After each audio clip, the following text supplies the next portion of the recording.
The sun hit just right as we walked down the aisle, autumn lights spilling through oak trees, casting gold across the ceremony space. Everything felt warm, grounded, real. Haley's hand in mine was steady. Her smile, wide and fearless, made me forget how much I'd worried about this moment. We said our vows under a canopy of flowers her sister arranged herself. The crowd clapped. Some cried.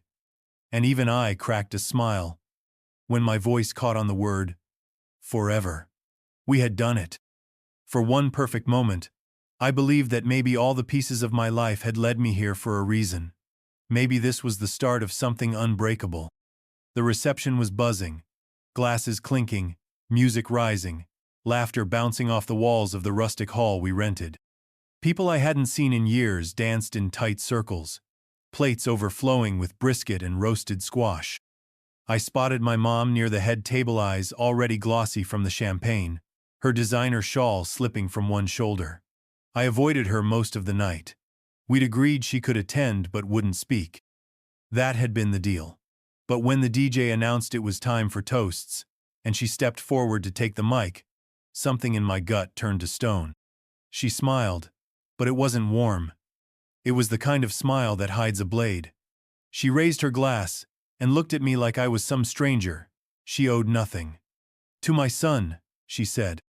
"You know, I've kept this in for a long time, but today, watching you stand there pretending everything's fine, I think it's finally time I said it.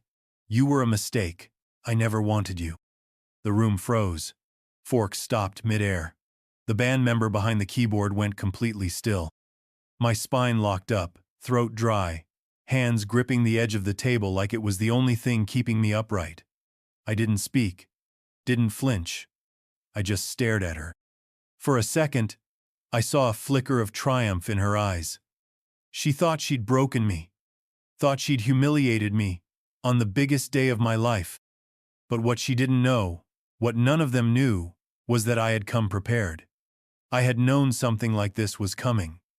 What she didn't realize was that I had a truth of my own, and it was so much worse than anything she could imagine. I was 6 when I first noticed how cold her hugs felt. Like she was checking off a box rather than showing love. Growing up, my mom didn't scream or slam doors. Her cruelty came in whispers, in offhand comments delivered with a smile that never reached her eyes. "You're so sensitive. Why can't you be more like other boys? God, you're exhausting."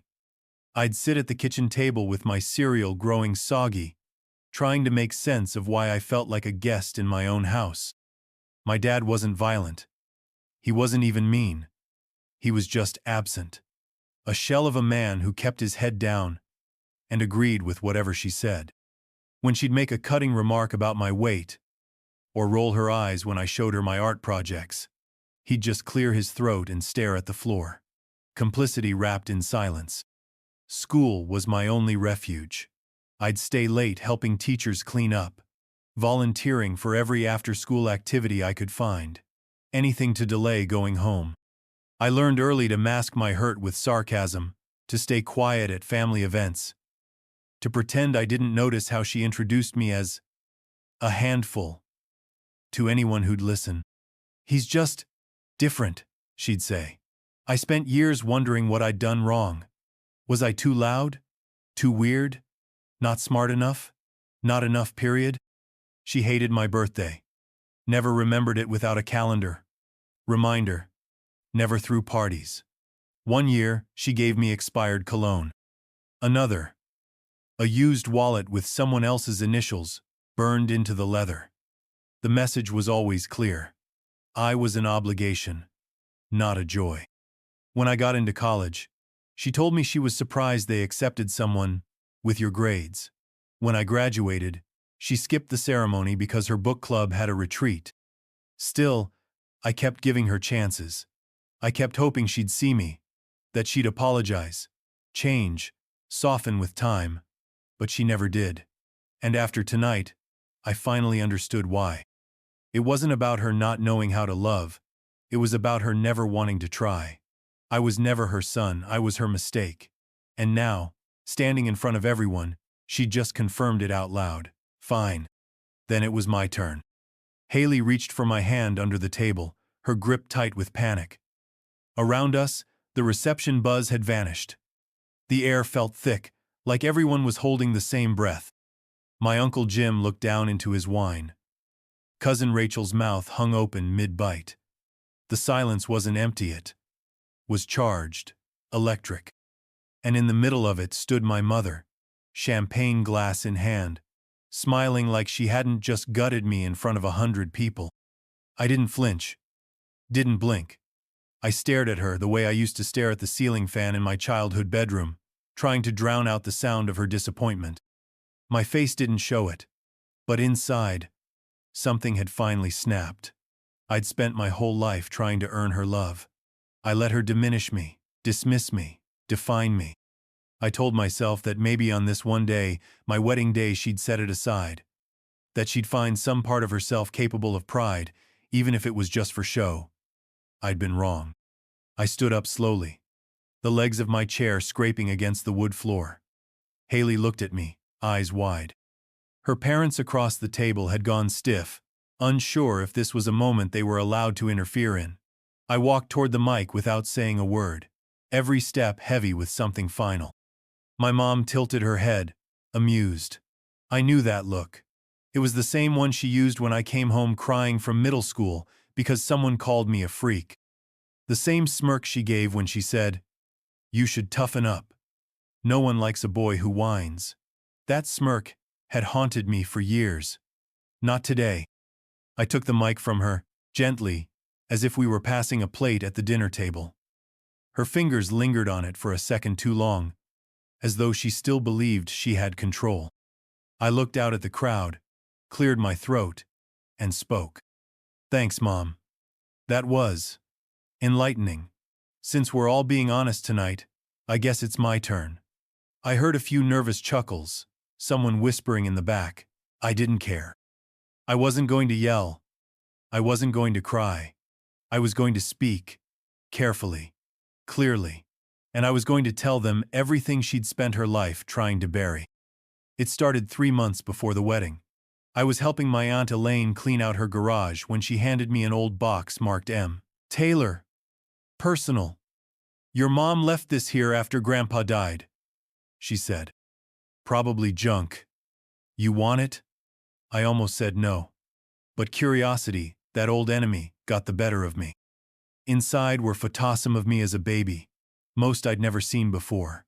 But what caught my eye was a folder wedged at the bottom, yellowed with age, brittle at the edges. I opened it expecting old receipts or a diary. What I found was a series of letters, handwritten, ink-smudged, dated months before I was born, and not from my father. They were from a man named Richard Landon. The name meant nothing at first until I looked closer. One letter read, "I can't believe you're keeping him. You said it was over, that we'd agreed." Another, "If anyone finds out, it won't just ruin your marriage. It'll ruin your reputation." I sat on the garage floor for hours, piecing it together. The timelines didn't match. The man I thought was my father hadn't even met my mom until a year after I was born. And the letters? They weren't angry, they were scared. Scared of what would happen if the truth came out. I ran a DNA test. I told myself it was to confirm, to rule out coincidence. But I knew. Deep down I knew. The results came in a week later. No paternal match to the man who raised me. Richard Landon was my biological father.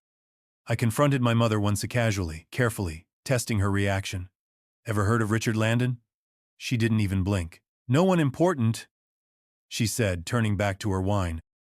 That was the end of it. I never planned to tell anyone. I'd lived this long under her lie, and I thought I could carry it to the grave. But then, she opened her mouth at my wedding and called me a mistake. She shattered the only restraint I had left. Loyalty? That died the moment she humiliated me in front of everyone I loved. She thought she could rewrite the past, but I had the receipts. And now, I was going to read them aloud. I was 8 when she told me I ruined her life. It was after I'd broken a lamp-cheap, ugly thing that sat on a side table in the living room. I was chasing the dog, tripped, knocked it over. She didn't yell right away. She waited. Let the silence stretch until my stomach coiled with dread. Then, in that low, clipped voice she saved just for me, she said, "You destroy everything you touch. Just like always." I cleaned up the glass myself, cut my hand in the process. She didn't offer a band-aid. That was how she operated. Not with violence, but with precision. A master of psychological warfare. Everything that went wrong in that house somehow found its way back to being my fault. If my father forgot her anniversary, it's because you distracted him. If she lost her job, I wouldn't have had to work if I hadn't had you. I became the scapegoat for her disappointment, a stand-in for whatever life she thought she should have had before I came along. But outside the house, she was a saint. PTA president, church fundraiser chair. Her baked goods always won ribbons at the county fair. "You're so lucky," other kids' moms would say. "Your mother's amazing." I learned early not to correct them. No one believed the kid with mismatched socks over the woman with perfect hair and a voice like honey. Family saw it. Not all of it, but enough. My Aunt Elaine once caught her berating me for getting a B+ in math. Told her to ease up. My mom smiled and replied, "He needs structure. Otherwise he'll end up like one of those moody, entitled boys who blames his mother for everything." They laughed. I didn't. I was 10. No one wanted to get involved. Easier to believe she was just strict or old-fashioned. No bruises, no screaming, no dramatic meltdowns. Just slow erosion. The kind that makes you question your own reality. And when I did try to speak up when I told a teacher in 5th grade that I didn't like going homey, Mother showed up at the school 2 hours later in pearls and a blazer, smiling, as she explained I was imaginative and loved attention. They believed her. Everyone always did. Until now. The attic had always been her territory. Boxes neatly stacked, everything labeled in her tight, looping cursive. Tax docs, Xmas decor, old photos. She guarded it like a vault. One summer, a wasp nest forced us to clear it out. I volunteered to help more out of curiosity than kindness. I knew there were things she kept up there she didn't want anyone to see. Tucked behind a pile of VHS tapes and old linens, I found a box marked "Misc. Junk." It wasn't taped shut like the others. Just dust, covered and forgotten, or maybe hidden in plain sight. Inside were envelopes bound in twine, photographs curled at the edges, and one small red notebook wrapped in an elastic band. It wasn't dramatic. There was no lock, no warning. Just the quiet weight of secrets long ignored. The photos came first, black and white shots of her, with a man I didn't recognize. Younger, softer, eyes I didn't know. One photo had a date scribbled in the corner, March 1981, 6 months before I was born. The man's arm was around her waist. She was smiling. Not the tight-lipped smirk I grew up with, but a real smile. And in another photo, she was clearly pregnant, holding her belly with both hands. But the man beside her wasn't my father. The letters came next, postmarked from New York, signed RL. They were intimate, but anxious. "You said we'd figure this out. Please, don't shut me out. I deserve to know what happens." Some were angry. One simply said, "If you erase me, I'll still know the truth. So will someday." At the bottom of the box was the notebook. Her handwriting, again, only this time unfiltered, raw. First entry. "I can't tell him the truth. He wouldn't understand. No one would." Later, "If I keep pretending long enough, maybe I'll forget too." And finally, "He looks like Richard sometimes. I hate that I see it." I sat there in the dust, surrounded by fragments of a story I'd never been told. Everything I'd believed about my family, about who I was, cracked open in that moment. The lies weren't just whispered in dark corners. They were written in ink, stored in a box, waiting to be found. And now they were. I told myself it was curiosity. One of those harmless mail-in DNA kits I got on a whim, half off during a holiday sale. Haley had taken one earlier in the year and learned she had Irish roots she never knew about. "Maybe you'll find something interesting too," she said, nudging me as I spit into the little tube. I didn't tell her the real reason I ordered it. Something in the attic box had stuck with me. The letters, the photos, that man's arm wrapped around my mother's waist. The notebook entries haunted me, especially the one that said, "He looks like Richard sometimes." I hate that I see it. I needed proof. Needed something solid to hold in my hands. I wasn't ready to accuse her. Not yet. But I couldn't unsee what I'd found. And deep down, part of me already knew. 4 weeks later, the results landed in my inbox. A neat dashboard of percentages and ethnic backgrounds I didn't care about. What stopped me was the match. Possible father. Richard Landon, 99.9. 7% probability. My vision blurred for a second. I clicked through the profile. The name matched the letters. The age fit. And there, under his list of relatives, was a photo. Same cheekbones, same jawline. My eyes staring back at me from someone else's face. I didn't cry. I didn't scream. I just sat there in silence, letting the weight of it settle. My father, the man who raised me, had no biological connection to me. And my mother? She had buried this so deep she probably thought it was gone for good. But DNA doesn't care about secrets. Doesn't care about shame or reputations or family lies whispered behind closed doors. It just tells the truth. Cold. Unfeeling. Precise. I thought about confronting her. I drafted a message I never sent. I rehearsed conversations in my head that ended in slammed doors and silence. But I kept quiet. I wasn't ready, not yet. Because now I had facts. Hard evidence. And if she ever tried to turn the narrative against me, I needed to be armed with more than suspicion. I needed to know the full story.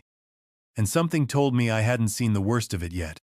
I found it buried deep in one of the letters, the part she probably hoped I'd overlook. Richard had written, "I still can't believe you told them you miscarried. You said you wanted to give him up. What changed? Did your mother threaten you?" That single paragraph hit like a hammer. I reread it a dozen times, trying to piece together what he meant. Miscarriage. Giving me up. Threats. None of it matched the version of events I'd been fed all my life.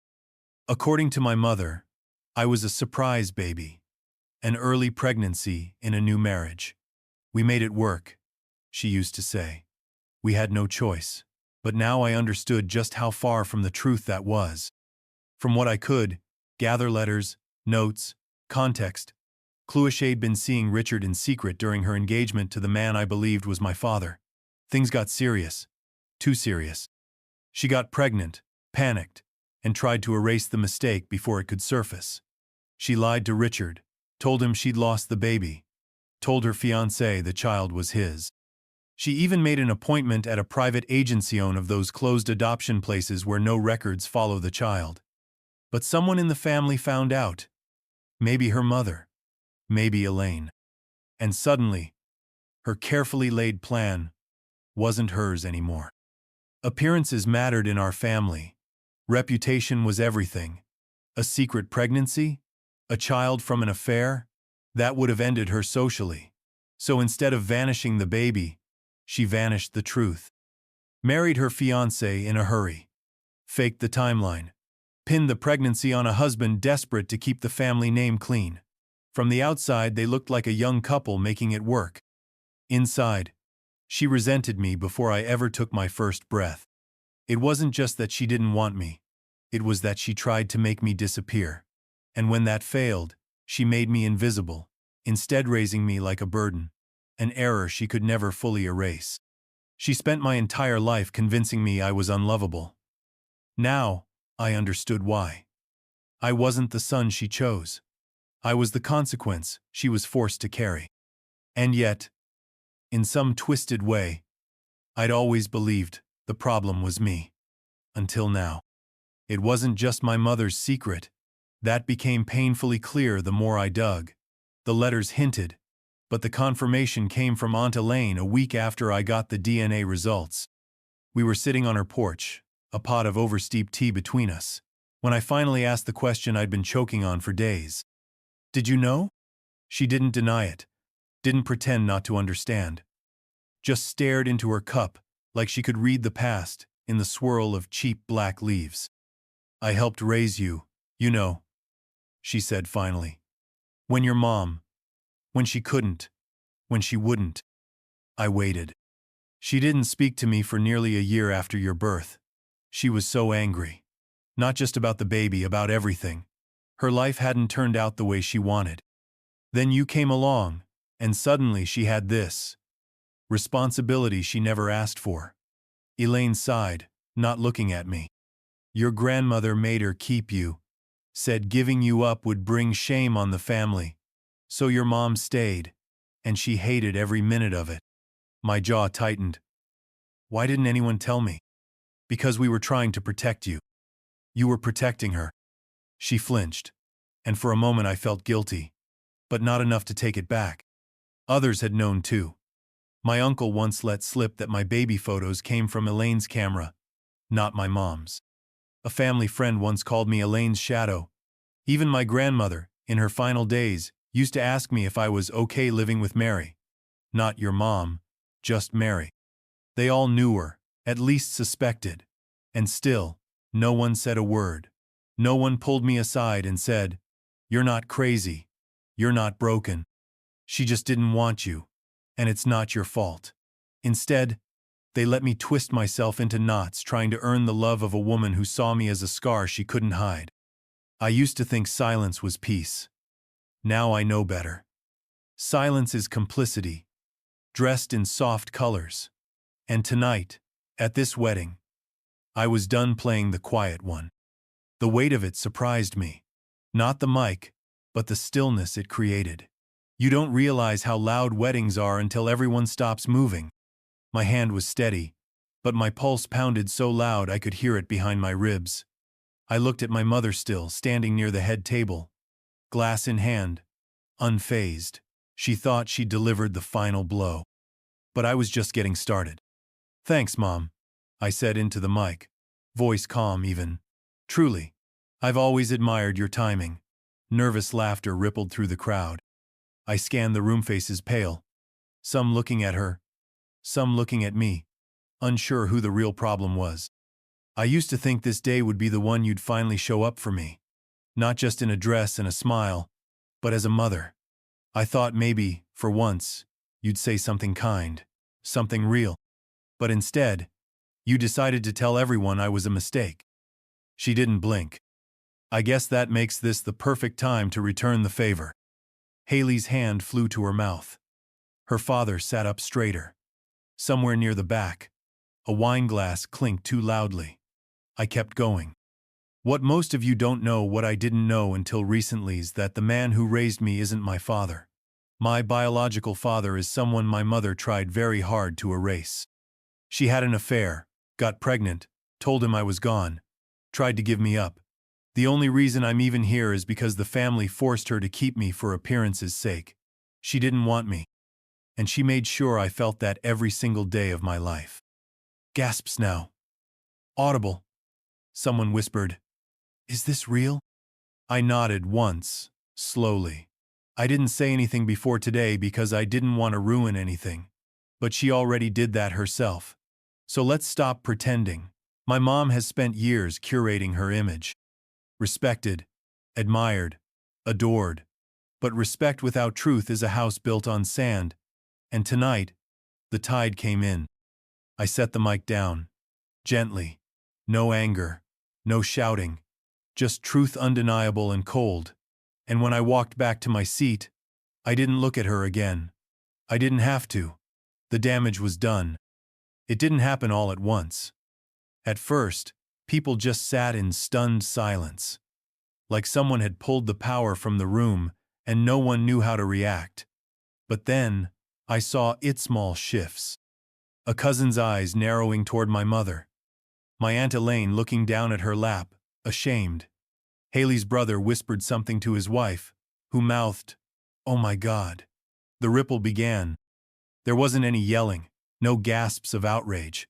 Just the slow, collective realization that what they thought was a simple family drama, a tense mother-son dynamic, was something darker, something deeper.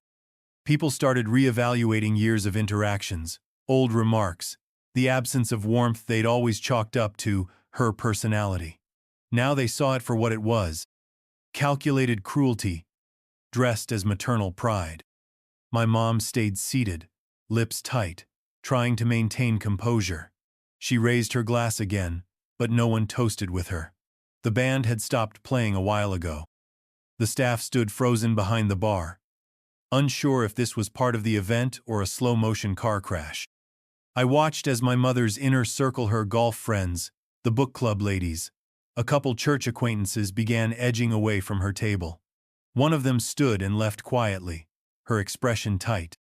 Two others followed. Elaine wiped tears from her face.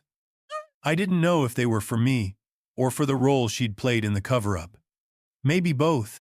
I didn't feel triumphant. Just clear. Like someone had finally cleaned a dirty window, and the view made more sense now. People started coming up to Haley. Quiet condolences, hand squeezes, expressions of support. No one said anything to me right away, not yet.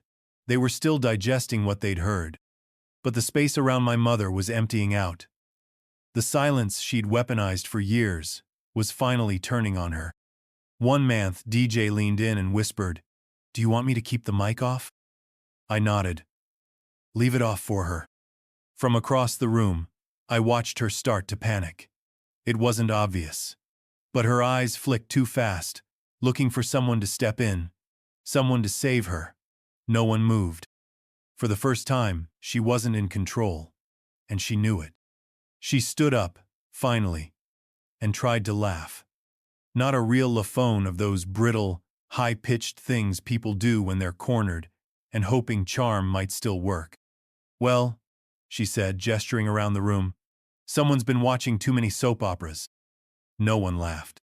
"I don't know where you got these ideas," she continued, voice sharp now. "But they're nonsense. Delusions from someone who's always needed attention. I don't know what he's trying to prove." I cut her off, calm as ever. "Do you want to see the proof?" She faltered. I reached into my jacket and pulled out the small folder I'd prepared weeks ago. Not because I planned to use it here, but because something in my gut had warned me this moment might come. I opened it on the table in front of me, flipping pages like cards in a game I'd already won. "DNA test. This one shows Richard Landon as a 99.97% match. These letters?" I held them up for the nearest guests to see. "Written by him to her, months before I was born. He wasn't a stranger, he was my father." She opened her mouth to speak, but I kept going. "These photos?" I pointed to the one of her smiling, visibly pregnant, in a man's arms. "Taken 6 months before my birth. Not by my dad. He hadn't even met her yet." Now there were murmurs. People leaning in, eyes wide. She reached out as if to snatch the folder away, but I pulled it back. "You lied to everyone," I said quietly. "Not to accuse, but to state. And when that wasn't enough, you tried to erase me. You called me a mistake in front of 100 people, but the truth is, I've been paying for your mistakes my whole life." Her composure cracked. The tight set of her jaw twitched. Her shoulders trembled. She looked around again, but her allies were gone. No one came to her defense. No one met her gaze. A voice from the back said, "Is this true?" She didn't answer. Couldn't. She opened her mouth, then shut it again. Her throat worked like she was trying to swallow the entire moment. And just like that, her mask broke. And there was no one left to believe the woman behind it. After she sat down, crumbling under her own silence, I stepped away from the mic and turned toward Haley. She was already standing, arms open. When she hugged me, it wasn't for comfort, it was for grounding. A reminder that I wasn't alone, that no matter how hollow the word family had sounded growing up, I'd found one of my own making. One that saw me, chose me, stayed. Haley's parents stood next, and without hesitation, her father gripped my shoulder with a quiet firmness I'd never known from any man in my life. Her mother pulled me into an embrace that felt like warmth and relief and welcome all at once. They didn't ask questions, didn't need explanations. Just love, steady and unconditional. The kind I thought only existed in movies. Turns out, I'd just been looking in the wrong house my entire life. My best friend Marcus raised his glass from across the room. "To truth," he said. A simple gesture, but it meant everything. He'd seen me through every breakdown, every anxious phone call at midnight, every lie I tried to convince myself was love. He was the one who told me years ago that blood doesn't make someone family, loyalty does. Presence does. And now, I finally believed him. That night, I wasn't surrounded by a broken lineage. I was lifted by people who'd seen my worth long before I could recognize it in myself. They weren't bound to me by obligation, or shame, or image. They were here because they wanted to be. I looked around the room, the dance floor half full now. The music gently returning, laughter rising again in cautious waves. It was like watching the light come back after a long storm. The pain wasn't gone, but neither was the joy. I thought about the word family, how it's supposed to mean roots, protection, history, but it can also mean choice, rebirth, a future built on truth, not silence. I married into a family that embraced me, stood by me, and never once made me feel like a burden. That's the family I claimed now. And in their arms, I finally felt like I belonged. The morning after the wedding, the messages started. Some short, some full of apologies so overdue they felt weightless. My cousin Rachel wrote, "I didn't know it was that bad.